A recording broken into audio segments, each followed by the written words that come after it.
Nella NG officiel. Nella NG. Écoute, like et abonne-toi à Nella NG officiel sur YouTube. Nella NG officiel. Pour l'actualité musicale congolaise, art et divertissement, écoute la voix d'or. Nella NG te dit toute la vérité.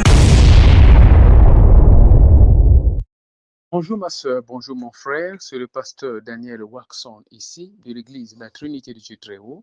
J'ai une bonne nouvelle, le 8 février 2026 à 16h de l'Afrique du Sud, 15h de France, du Congo, du Cameroun, 14h de Ghana et du Burkina Faso, nous avons un programme appelé Salle d'adoration en ligne. C'est là où nous allons adorer le Seigneur Jésus-Christ de Nazareth, ensemble avec nos frères et sœurs internationaux. Oui, nous serons connectés, les frères et sœurs seront sur l'écran, l'homme de Dieu, il va les voir et il va déclarer, nous allons déclarer et prier pour tout le monde qui sera sur l'écran. Si vous voulez participer, être sur l'écran afin de vous voir dans l'église et être ensemble par la foi et prier pour vous, veuillez envoyer votre message au numéro qui est sur l'écran, au pasteur Daniel Waxon, et le lien vous sera envoyé. Cliquez sur ce lien et vous rentrerez dans le studio. Shalom, shalom, shalom. La duchesse a olela. La duchesse a regretté. Azo regretté. Zakuto na muto abetelinga lisola lobi. Aebisi la duchesse a lobi. La duchesse omoni que les conséquences corrigent mieux que les conseils.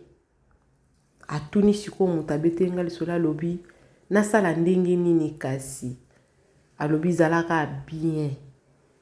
Nde bomoni soki boke na compte à TikTok ya la duchesse bokota na video ne ya sukatie boyoka makambo nini eza na kati ya video wana moyenga na tiango a eza te mpona copyright mais bao bolinga babeta tour na compte ya la duchesse ya TikTok batala makambo nini akomi kuna challenge nini asali nzembo nini atie na kati. La duchesse a regretté vraiment auprès ya muto abetelinga lisolo. Ba audio pe ezali. Mais naza autorisé ya kotia yango te, mais au moins naza autorisé ya kosalela yango lisolo parce que but ya likambo ezalaki mpona salela yango lisolo. Na ya kobetela bakoki compte rendu ya makambo yango basali la duchesse. Na kobetela baku compte rendu ya makambo bango basali la duchesse. Cook la duchesse aleli na kombo asila bisalo a regretté na kombo asila bisalo alobi toyebi na biso que ba abonné à Bellevue batalaka te mais au moins Cook bazaka gentil mais na ndimaki te ki tokoma ti na niveau oyo ndenge makambo ekomeli. Pourquoi alobi bongo? Alobi bongo po asaki avant aya osala live asaki na no vidéo na compte na TikTok non te na bino vidéo yango je crois non tiango ka na suka pour permettre ngana loba nano makambo naza nango koloba parce que makambo ekomi sérieux. Makambo eza sérieux vraiment Cook. Donc ozana Cook bien te il faut za makasi ozana na ba fan na yo. So oza na ba fan na yo wana oza sauvé. Mais so oza na ba fan te o compter na ba fan ya mams po batia au poids na ba momaka boyo ya ba amour intérêt amour à profit o suka lokwa la duchesse. La duchesse ayebaki stratégie te. Ayeba ete ki kosope boy donc esopi ye na façon moko yo sakana te. D'abord nano aye kusala humour ya ramasseur de ballons. Après yena ans na obeta lisolo pona na chité yena ans bazaki ensemble. Na compte de l'autre côté, Hans a changé parole.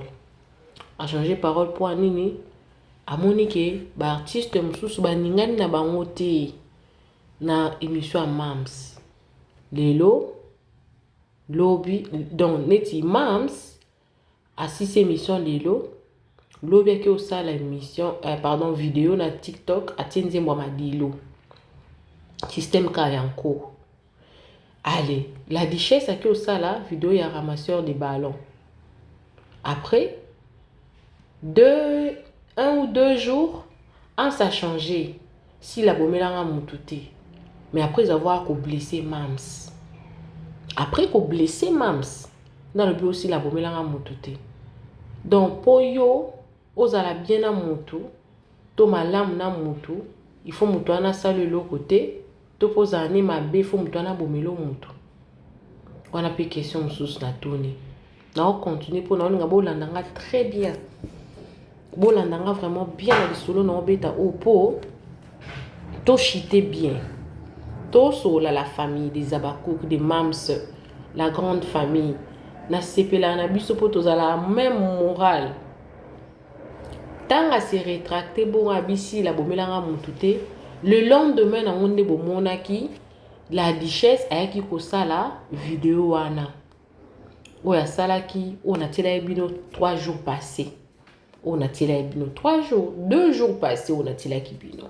Oh la duchesse a yena lu yenge. Oh d'ailleurs koto ba abonné nanga ba komi le ramasseur de ballons ba cook bo kende kota la filme na chaîne na takaza et tout ba ramasseur après tang ba comment pe ba abonné mususu tanza na posa kuto tanga ate mais rera salaki tanga otanga batu o ba jouer na kati atangi kombo ya Davina.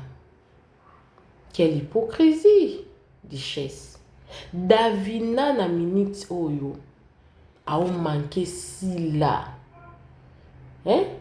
Donc si la salle émission na lié. Davina a tombo ki na ba vidéo libo meye makasi.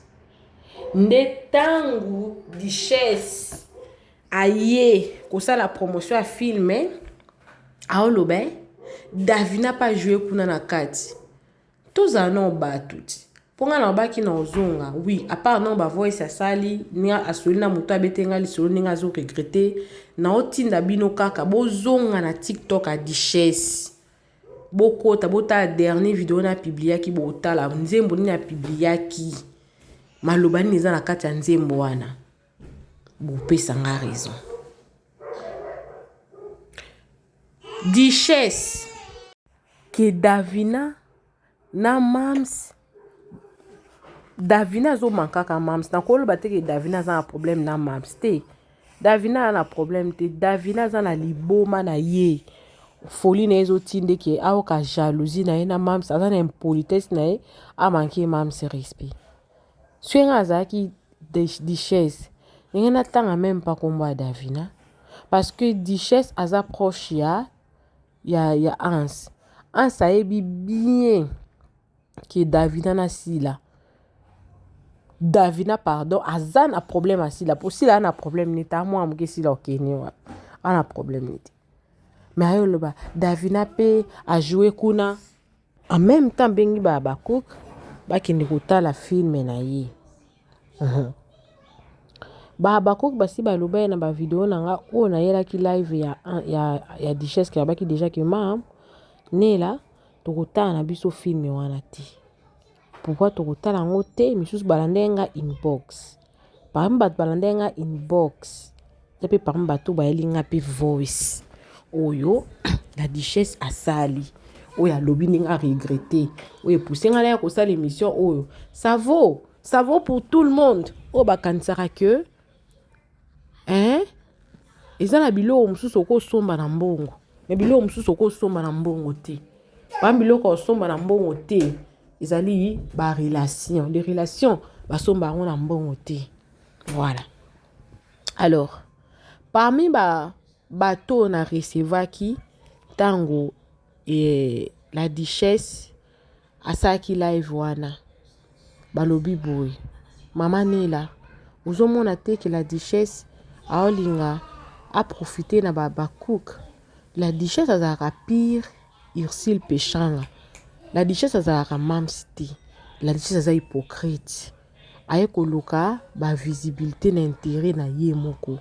ye azwi mbongo epa na Natakaza azwi film atie asali semblant aya kolobaki alingi bato aza po bato tabi ye azalaka pour Ursule Pechanga alobaka ngo nyonso nabi na émission mpe nalobaki yango abi ye la duchesse azala soka afandi azwi photo na ye na Ursule atie na Facebook akomi ba maloba oyo ezorelie bango atie wana azala bongo asala yango nyonso chaque année azangisaka kozongisa beloge na Ursule te même na live wana bolandaki la fois passée na tilaki bino live wana na live wana pe la duchesse abetaki suka lisolo moko boye baswanaki na Ursule na tongo alobiki ono nazalaki na kwiti abi est-ce que la duchesse akoloba bongo na mams pona nini parce que baza na histoire moko te. Alors la duchesse akanisa ye lokola akodipe Babakouk abandi nanu apesi baabone na ye kombo les ramasseurs de ballons après Babakouk botala abi mais erreur asalaki azwi kombo ya Davina atie na kati ya makambo na ye Davina aotambola na Anse Davina a manqué sila. Anse a camarade de duchesse. Anse a au courant que Davina a manqué sila. Anse wana yo senga Babakouk. Bakendo tala film na ye na Natakaza. Le même Anse wana, le même duchesse wana a le baké non Davina rejoué na kati. Oza penda sûr que biso Babakouk. Tulunga totala film wana. Ata na bongo te. Na ndako na biso to ana 2 films o ezokota chaque 2 films les Abakouk de SB na Sila Bissal officiel to ana tante otala batu mususu to tala film wana te to tikala kopesa bango mais forte te to kotala ba chaîne oyo eza na bonne relation na mam Sila Bissalo ba chaîne nyoso na ba bonne relation na mam Sila Bissalo te tokotala yango te po il faut que laksa bango que il faut que za na bonne relation na mams po totala la même personne là basola rappelle la duchesse na bi bon oui alobi bon yo yebite donc tu bande ko ya osala live wana o yebite abite nga na saki na nga kaka ba jete il faut oyeba yango na mutu no bongo sikoyo na beta na autour na chaîne na Natakaza ngo par curiosité quand même natala nanu quand même natala boza na tiela bino yango bomona kolela na kolela ti njoka chaîne na Natakaza neza nango chaîne mo boye ese kufa nango donc duchesse akanisaki neti aolamusa chaîne wana bozela akanisa neti ye muto aolamusa chaîne kisoka ye ndenge apesi Babakouk kombo les ramasseurs de ballons après atie film mona baotala donc chaîne na Natakaza ekoya nango kala ekoka nango su makambo te ekoya kala na ebite su na Natakaza ngo azala na 2 chaînes mais chaîne openza visibilité zate siko ye na Natakaza se asombaki déjà ba film ni nyonso a contrepartie ye il fallait qu'il asa la promotion à film siko ye na mutuna mona kango ezala facile Babakouk baza ezala pe bongo boye baka ba série moko boye Gomez apesa na opposition te Gomez azalaka neutre tango aye alobi ki non asali ba aosala akomi po sango yela biso boye sango yela biso mwana simba moko akomi ko jouer na Nigeria on était contents nous tous to sali pe ba publicité wana et tout film na liboso tanga kotisi batalaka tango ayo kote makambo ya Ursule parce que na bannière na ye ya chaîne atiaki elongi ya sila na bannière na chaîne atiaki elongi ya sila ntango bakoki bamoni bongo bakei mbala moko basopani kuna bataleli filme basepeli c'était vraiment bien c'était bien mais ntango sikoyo aye kobimisa elongi azalaki moto ya Ursule makabimaki bokende otala chaîne ya Gomez elala ata ti eloko etalema te bakokaki mpaka kokolo kamonaka kokolo katalaka kokolo la duchesse ntango ayebekaki bakokende otala bakosala boye mais la duchesse abosani qu'il a des antécédents avec Mams amankaka Mams respect na ndenge moko propre bakangama na moto amankaka Mams et puis na film ene Davina a joué Davina na problème à Mams na oloba eloko oyo aspect oyo bato baobosa nango eza aspect nini Davina a manqué Mams respect au vu aussi ya ba collègue ni nyonso bazomona mais ata na collègue ni moko to azolobaki stop yo tikango nde yango mpe namonaka mpe Bellevue aza mpe ka hypocrite solo vraiment nde ye wana parce que Davina aza proche ya Bellevue soki ndenge pasteur de la foi yaki olobela biso awa ke non asolaki na sila na Bellevue amoniki atie na se aye korepresente ye moto afandaka pembe na Davina azomanke sila ntongo midi pourquoi ndenge aofanda na Davina akokoka koinfluencer Davina te Davina tika buzoba na ye pourquoi donc Bellevue aza mabe Bellevue moto aotinda Davina lelo te lobi okuna te toyoka ba vérité ebima tondimaka lelo vini ya olongwa tondimaka yango tondimaka ki bafashe ba olongwa tondimaka yango te tozali awa azomanke bato bazomona aliyo oza na besoin film eno etalema Davina aza na kati oye kobelela babakouk opesi babonino baramasseur de ballon omoni ki ezala facile mpo na yo po film eno etalema mais papa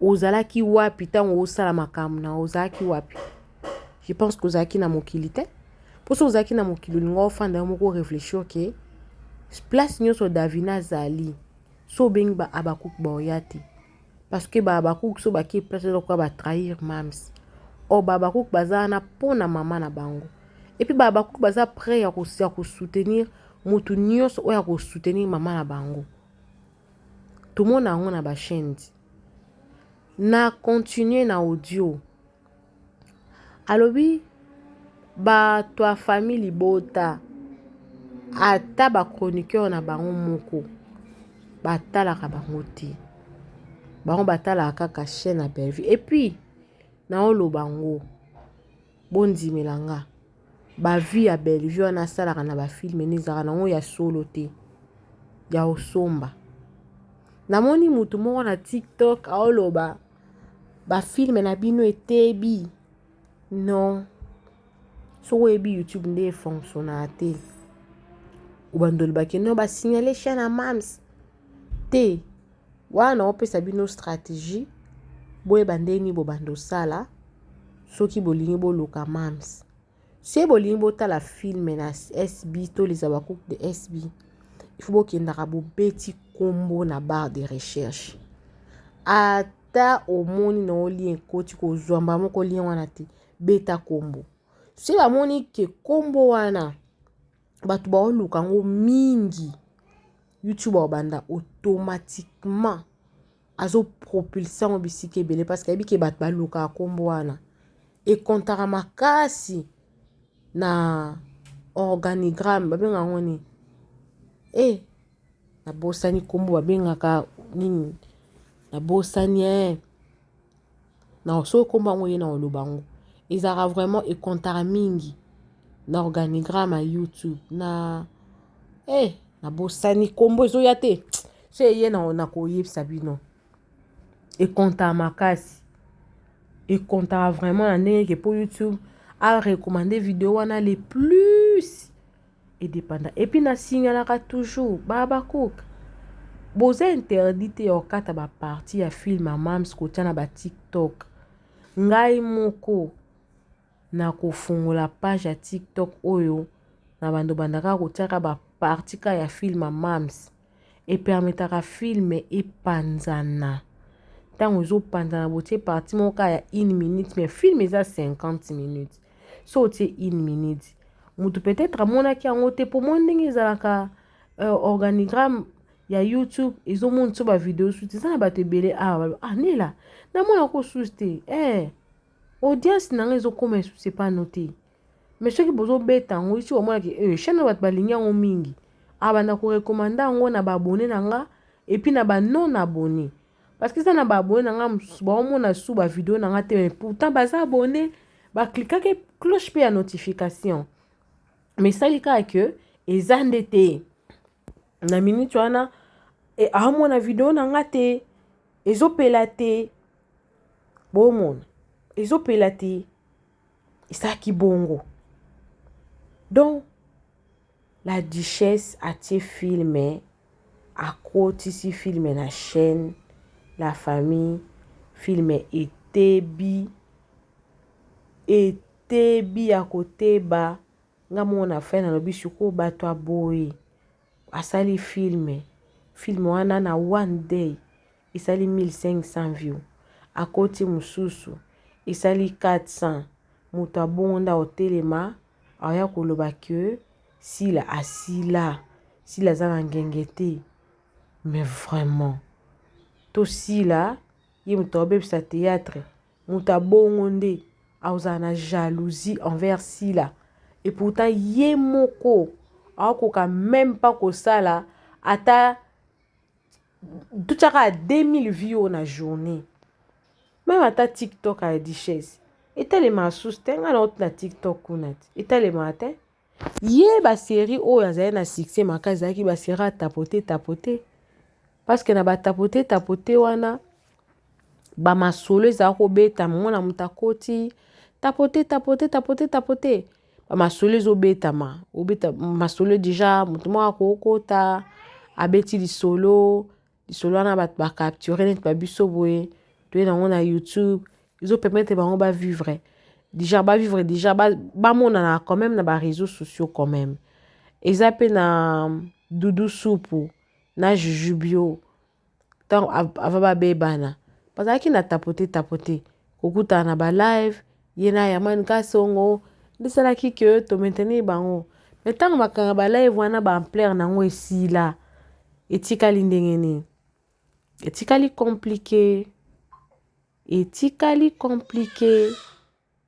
donc voilà etikali penza compliqué makasi donc na minute oyo bakoki bozala prudent pourquoi bozala prudent surtout si bomoni mutu moko ayokana na mams te akomi gentil na bino aoluka baoyo bazala na poto batiayeka aoluka kisoka asali mo eloko nesala nini etalema bazoya koluka bino mpona baintere ya na bato ebele baozongela kosolisa mams mpona baintere ya bachaîne na bango moko balokwa baya ana teke babundi na mams ti afungoli chaîne na ye non davina azokumisa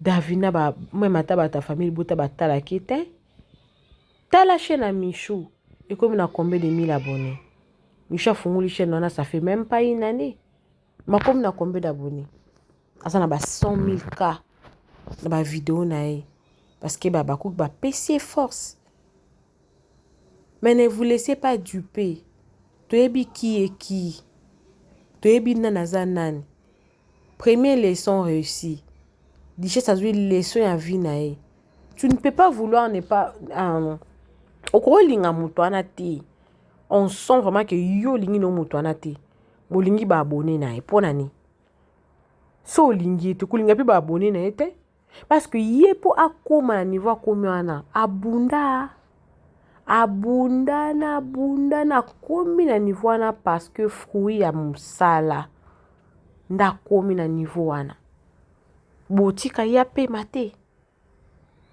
On sait que bino boza nyonso boza bino bokoka boza nyonso si laza ko exagérer elle n'est pas yete mutaye na boy te mutaye na boy it fine botika ye na ba abonné na ye botika ye na ba bakook na ye.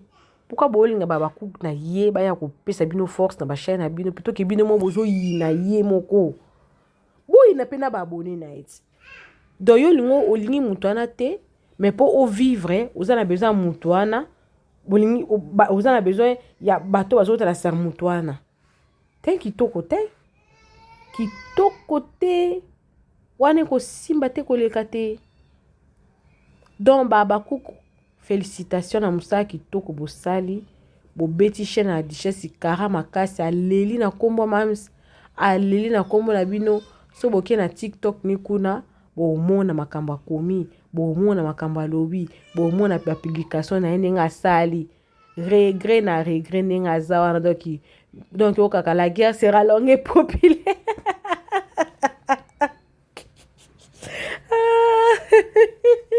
La guerre sera longue et populaire. Bon, prouvez que oui, boza penza bino. Bravo. La Duchesse, retenez une leçon, hein. Wa mukolo na mukolo botangati.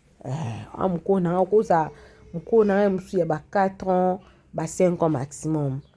Omoni na vie, so lingi mutu te. Pourquoi baloba que ceux qui mutu lingi parents na ote pour linga ete. Parce que jamais tu peux m'aimer moi l'enfant de quelqu'un que tu n'aimes pas. C'est pareil avec Sila. Tu ne peux pas aimer les abakouk mais tu n'aimes pas leur maman. Et Simbate. Dans le fait déjà que tu as montré à Mams que tu ne l'aimes pas, tu ne peux pas vouloir de ces abakouk dans ta chaîne ou soutenir yote. Créer abonné na yo moko. Et là bobo sana. Ils ont la moutounyo sota ta salema za la leader. Mams a sa la promotion à Ans. Il y a événement na sala na Congo et promotion ana batu ba yaka lokwa banzoi parce que bako bazwaka mot d'ordre ya Mams bazwaka mot d'ordre kaka Mams akomaka un peu okanga na tonton Mari bomona ande chaîne na tonton Mari pesaka bomona la seule mutu oyo a commis atana maîtrise ya ba abonné makasi Eza Jérémy Chaban. Abimi koto. Abimi na ndenge na ye. Voilà. Donc, la Duchesse, c'est très bien fait pour toi. Finebeti poto kitoko. Ça vous apprendra à respecter les autres. Bon, respecter misalo baninga basali. Bino bokomino bisika onate. Mais c'est vous qui insultez les gens. O ba réussir ko sala ba kombo ko maintenir communauté bino bo komino esika muto ana komte mais bino nde bo finga. C'est très bien fait pour toi papa, c'est bien et c'est gentil papa kouk félicitations. Il y a pas de pitié pour les méchants, la Bible qui le dit. On n'a pas pitié de vous parce que vous êtes trop méchants et c'est très bien fait pour vous. Total mungona yo sa Mams total a été ba chaîne na bino ko tule la bino kuna na ote la bino makamba asala na TikTok tanga bando sala promotion na ye ya ba film na ye waninga linge batalango et puis to kabwa na biso wana. Coucou à tous les Nela Chou, les Nela Cœur, les Nela Love et bienvenue à tous mes nouveaux abonnés, c'est-à-dire que tu es nouveau sur ma chaîne, n'hésite pas de t'abonner, clique la cloche de notification, aimer la vidéo, commenter, surtout partager la vidéo. Et apprendre baninga mususu ya ko respecter ba misala baninga basala bat mususu ba sacrifier ba jeunesse na bango po bazala o bazalelo boko se permettre te bo négliger misala na bango po bino boza bengra boza bo reconnaître ba misala bat mususu te et aussi mbate. Bisous que Dieu vous bénisse tatike bino vidéo à la Duchesse. Obandi Oui, baotala oui, base bele pe na bato na vidéo baotala. oui. Ok, c'est bon. Nengane Sabino boy. Na ocha film na nga lelo na 17 baomona. Oui. Baotala nga pe. Oui. naotia filme lelo na 17h na chaîne ya Nana Takaza TV baotala. Oui. Ok. Donc chaîne ils en a 17h45. Donc bato nyonso to oyo bolingaka théâtre ya malonga o bolingaka pe kotala théâtre baotala. Oui, baotala. Et vous en a chaîne ya Nana Takaza. Kata mwana nga chérie. Otia mwana na risque. Mama. Yaso Je vais bien battre moi. Obikabo de bisambe nanga. Otiaki nini te chérie? Il est quoi singa filmer nga na oza poto kende yo bi filmer nga ka vidéo mukieza. Bon, titre film est à compte à rendre. Mon alinga koya yango na kati. Rendez-vous le mardi na 17h45. Merci. L'orientation prophétique en ligne est un service prophétique où le Saint-Esprit utilise le pasteur Daniel Waxon par la grâce de Jésus-Christ pour guider les enfants de Dieu. Vous entrez dans notre studio face à face avec l'homme de Dieu pour des prières d'orientation et de délivrance.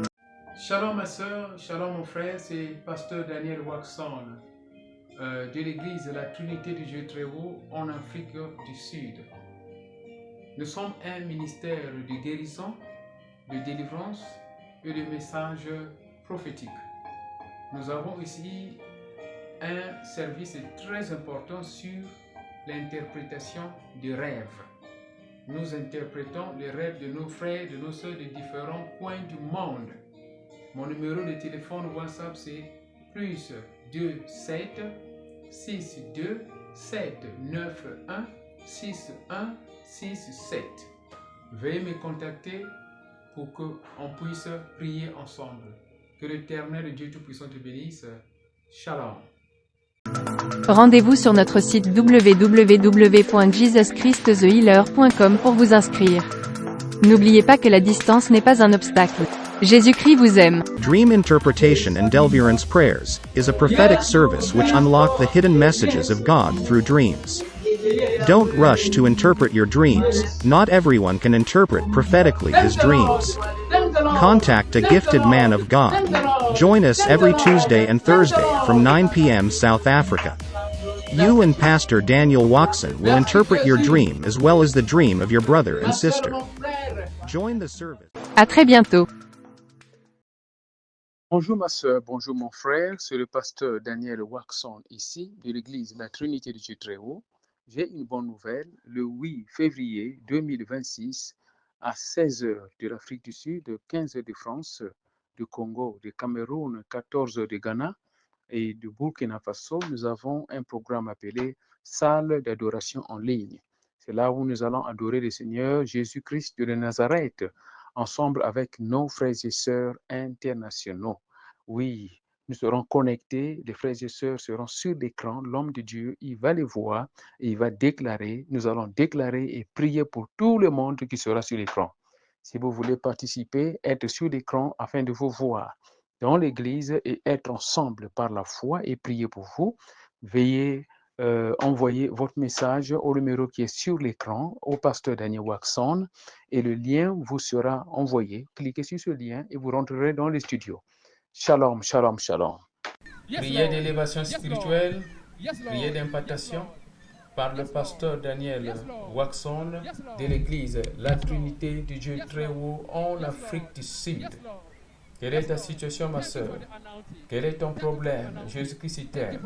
Regarde comment il délivre notre frère des esprits des morts.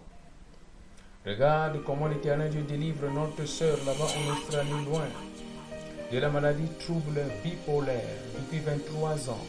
Quelle est ta situation? Est-ce que tu as besoin d'interprétation de rêve? Veuillez contacter le pasteur Daniel Waxon. L'Éternel Dieu, il est amour. Feu dans les oreilles. Feu dans les oreilles. Regarde ici. Notre sœur est en train d'être délivrée de l'esprit mari de nuit. Enlève la bague de mariage. Ne reviens plus jamais. Prends ton collier et va. Prends ton collier et va. Délivrance contre le trouble dans les mariages. Regarde ici, ma soeur, mon frère, notre frère ici est en train d'être délivré des esprits de son sexe. La puissance dans le sang de Jésus. Délivrance contre esprit de sorcellerie. Notre prophétesse est en train d'être délivrée des attaques de sorcellerie. Quelle est ta situation, ma soeur? Quel est ton problème? Quel est ton problème? Regarde. Les gens sont en train de suivre en Amérique, en Europe, en Asie, en Afrique, partout. Qu'est-ce que tu attends? Notre sœur est en train d'être délivrée de l'esprit, marie-demi et colère. Contactez Pasteur Daniel au numéro +27 62 791 6167. Jésus-Christ t'aime. Shalom. Yes, Lord. Yes, Lord. Yes, Lord. Yes, Lord. Hello. The crossover service is just at the corner. The 31st of December 2025. Do you know it? Don't miss it out, my brother, please. Don't miss it out. Healing, deliverance, prophecy, breakthrough, divine protection. Hallelujah. Come at 63 Odendale Street, Jamestown. We are inside Boston College in Jamestown, 3rd floor. I precise, 3rd floor. Jesus Christ loves you, my brother. He loves you, my sister. This is Pastor Daniel Waxon inviting you directly. Come and then testify the goodness of the Lord, the power of God.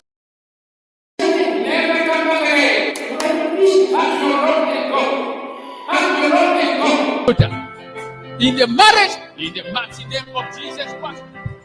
In the name of Jesus Christ of Nazareth. Thank you, Lord. Thank you, Lord. Thank you, Master Jesus. Thank you, Master Jesus. The power of the blood of Jesus Christ. The power of the blood of Jesus.